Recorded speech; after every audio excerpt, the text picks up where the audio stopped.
Did you know that there's one specific thing that can cause us to feel scattered, make poor choices, feel overwhelmed, anxious, and like we've got way too many thoughts spinning us up into our heads? Most people don't really even know it's a thing. It's being out of your center. When you're centered, you feel good, at ease with yourself. You make good choices that help you continue to feel even better, and it's also at the root of fulfillment and accelerated spiritual growth. So what pulls you off center, and how do you get back? In this episode, I share 6 takeaways that you can do quickly to bring you back into your center, which means that you'll feel more present, more focused, more at peace, so you can feel and just be better. And after the discussion, we get to the most important part. The group frequency calibration associated with this episode is where the frequency work happens and where change actually occurs. So be sure to listen to that. Without releasing distortion patterns targeted by the GFC, the change you want will be more difficult to attain because you haven't addressed the root of the issue. If you know someone who could use help with this, please share this video with them. And if you enjoy this episode, please help us out by hitting the like button. My name is Karen Chong, and today in Mastering Your World Through Frequencies, we're discussing the art of centering yourself.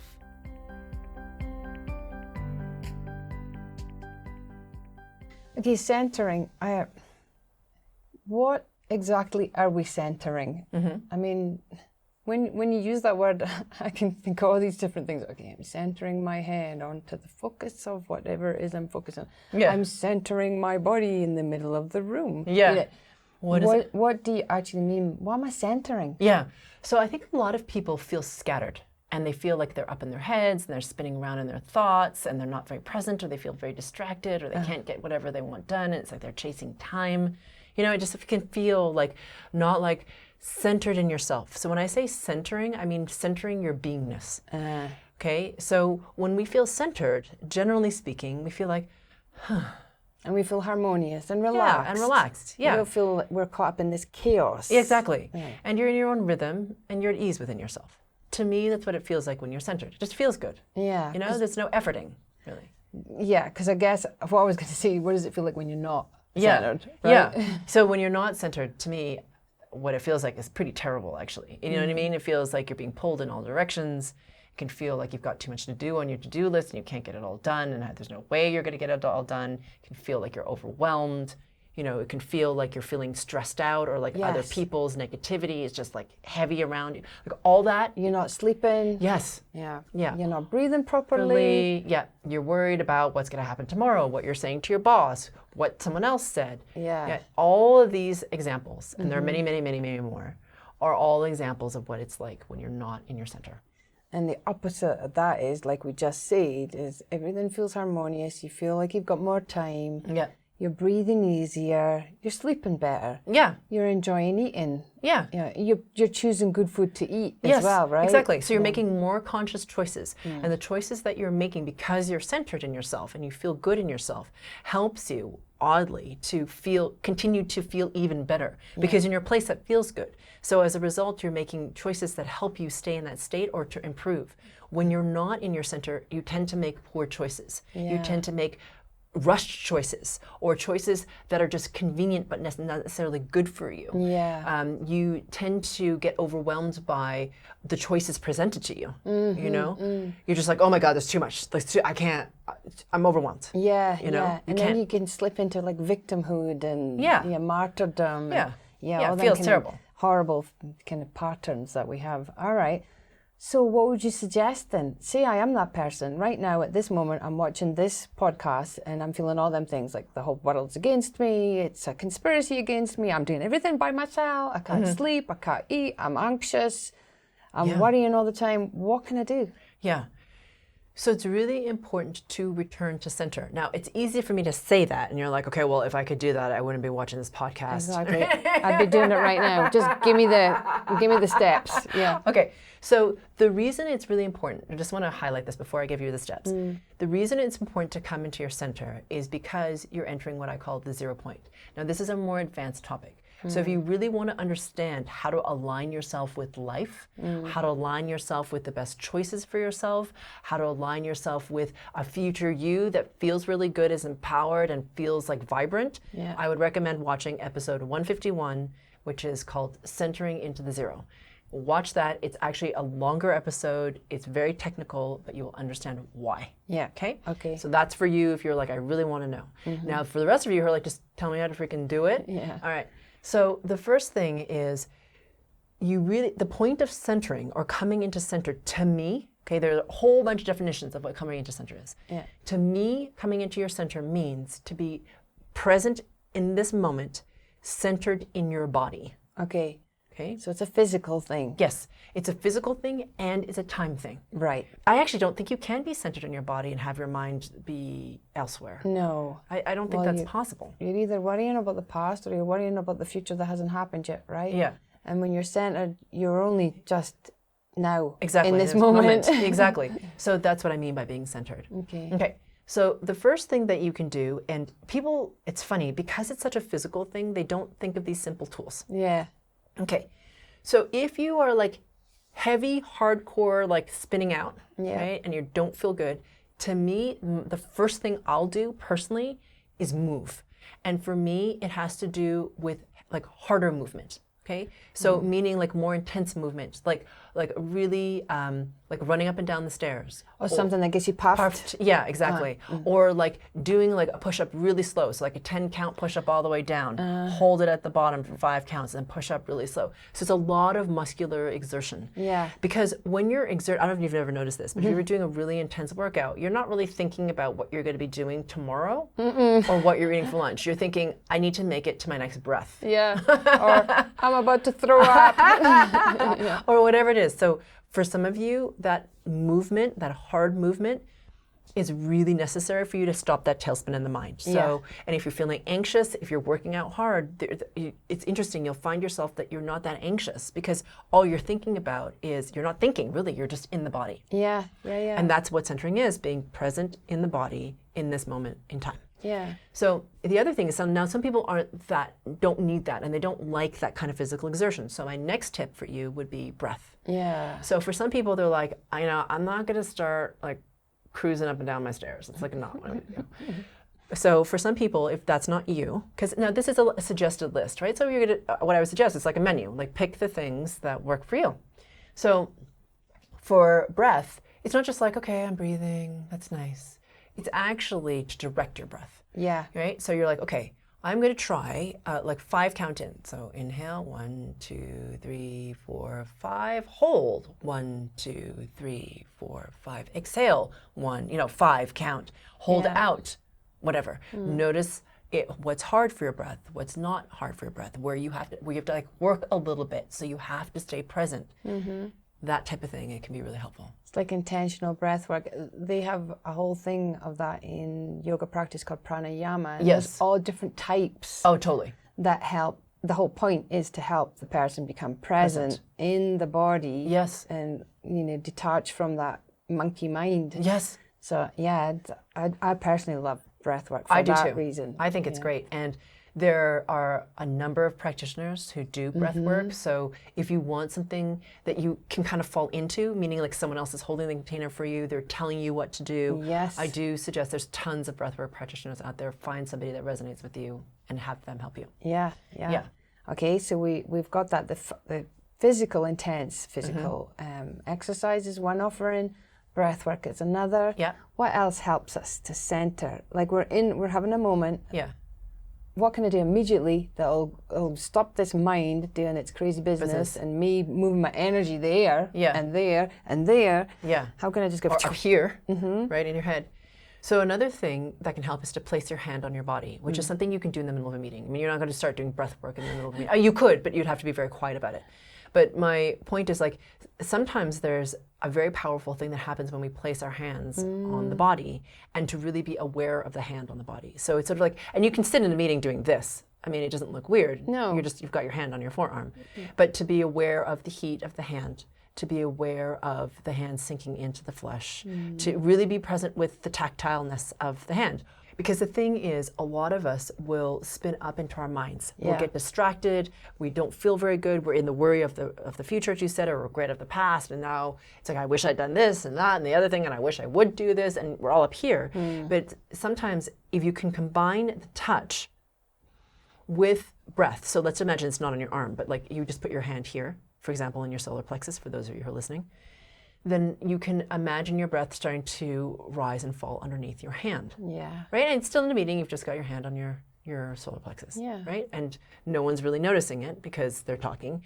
And that in itself will help you to slow down. And if you can do things like intentional breathing, like, okay, I'm just going to breathe here. And I'm going to breathe in for a count of 6. No one's really going to notice because no one's paying attention. I'm going to hold it for a certain count and then release it. And I can feel the breath rising and falling underneath my hand. That will help you center because you are becoming aware of your body, you're centering in the body, and you're present in that moment. Yeah, totally. I mean, breath work and that physical touch combined, it's a neurophysiological response Yes. as well. You know, we switch from sympathetic to parasympathetic or vice versa. I can't Yes. remember right now, but Yes. yeah, when we do that, and that stops that flight or Fight or flight. Yeah. response. So Totally. you do get a moment to, oh, hang on, okay, I need to come back. There's a kind of breath that is really helpful for releasing stress.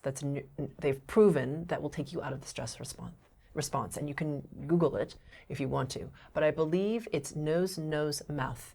And it's 80% in, 20% in, and then release. So the way that would look, just for those of you who are like, I don't know what the hell she's saying, what I would suggest, it's like this.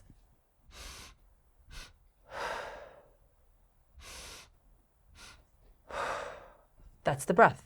And if it's very simple, and you just do that a few times, and that will take you out of a stress response. So if you're doing that with your hands on the body, super helpful. You can stack these tools. You definitely don't have to do them individually, but you can if you want to. Yeah. Okay, so right, we have that. Do you have any other? Yeah, tips? you know me and my tips. I know, and I'm the person watching it. Just give me the tips. Yeah. Just bring them on. Yeah. Exactly. So another thing that involves breath, which is more fun, I think, is singing. Oh yeah. You know? Yeah. Because when you're singing, first of all, you're breathing. Okay? Because obviously, I mean, you're all breathing all the time because you're alive, but it causes you to breathe more deeply because you're singing along. And there's something in our human experience that gets joy and pleasure out of singing. And so it doesn't matter what you're singing, but if you're singing along with something, it can really help you not feel like you're stressed out. And what happens, like I said, is because of the breath of singing and because it's whatever it is, like whether it's a happy song or whatever the song is for you, it also will help you to raise your vibration, your frequency level. So not only are you centering into your body because you're being forced to breathe more deeply, you're actually doing something which is pleasurable. Yeah, and I know for myself when I'm singing, especially funny songs that we like to sing, your mind's stopped. Yeah. It's literally stopped the stories. Yeah. Because now you're trying to follow the words and remember the words. Yes. And you're just like, wait. Oh, yeah. Yeah, and there's something really about following a tune that we like as humans. It like makes us happy. Now, no one has to hear you sing. It's not like you're No. suddenly being Adele and you're in front of thousands of people. It's for you, right? So whether you feel like you have to go into the shower to do it or if you're just doing it for yourself, by yourself, great. But singing is a wonderful way to help you come back into center. Yeah, totally. As is agree. dancing, by the way. Oh, yeah. Which is really movement. Yeah. You know? So, Yeah, it's a different kind of movement. yes. Yeah. Yeah. Yeah. I think, that would be more fun for me. Yes. I dance a lot in my kitchen. It's very helpful in coming back to the center. So the other thing is what I call like spatial referencing. So meaning having an awareness of where you are in a certain space. So it's like, oh, okay, that wall is about 8 feet to me. The ceiling is about 10 feet to me. Or, you just have a sense of where you are in the room. And for some reason, that being aware of where you are in space, and if you combine it with something like more precise within the body, like, okay, so here I am in the room. Great, I'm aware of where I am in the room. So now I'm going to be aware of the distance between my elbow and my shoulder, or the distance between the left side and the right side of my hip bone, that type of thing. So you can use distance or space around you and within you to help you, become more aware of the body. Just because we don't think of our bodies like that, Yeah. it forces you to be present in the body, to really pay attention. And again, all of these tips have to do with having you be centered in the body, present in this moment in time. Yeah.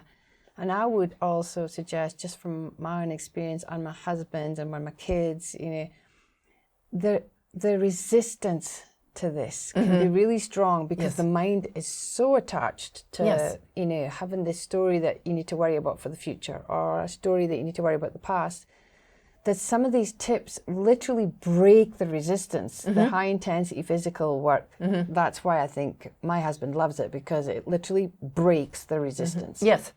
And once he's broken that resistance, that's when he can sit and do the breath work. Yes. And then that's when he can do the spatial referencing, and he finds closing his eyes to do the inner body Really helpful. is really helpful. Otherwise he gets distracted because he's sat still, and now his mind that needs to be busy all the time is like looking for things. Come on, we need to find something to worry about. Yes, exactly. Or it's like, I have to fix that, or I have to put that away, or I have to Yeah. whatever. So if you close your eyes and you're within the body, then there's nothing to distract you, because your body is your body. Yeah. I think like these tips are amazing, and I would also suggest finding a rhythm in them Yes. that works best for you. Yep. Like there's, one might be better to do first, then the next, Yeah, that kind of thing. But totally. they're all amazing tips. Yes. And the other thing that I would also, like my final suggestion for you, which I think is going to be most powerful, is to listen to a group frequency calibration. I was going to ask you, so what's the GFC?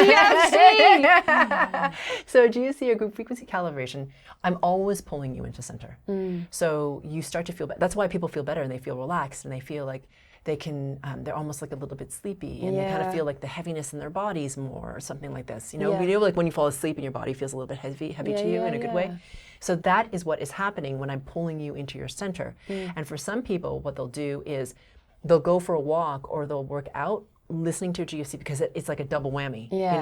They're like moving their bodies and they're listening, and so they're in the frequency of being in their center. And when they finish that, they feel amazing. Yeah, I've done that. It can be a bit dangerous sometimes when you're on a walk somewhere where there's snakes and scorpions, Maybe not that, but, Not but if you're walking somewhere where there are not those things, then probably helpful. So what would you do with this GFC then, considering that all your GFCs do that? Yeah. What's different about this one? That's a great question.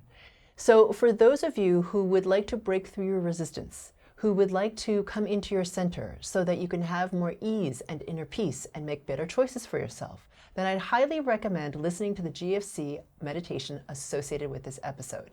If you've liked this episode, please hit the like button, and please hit the subscribe button if you'd like to hear more content like this. We're about to start the Group Frequency Calibration, or GFC, where we actually do the frequency work and where change is catalyzed. To get to the GFC, click on the square that'll appear to the right, or the link in the description below. It's time to bring in a new experience, a new consciousness, and a new world. Let's rise together.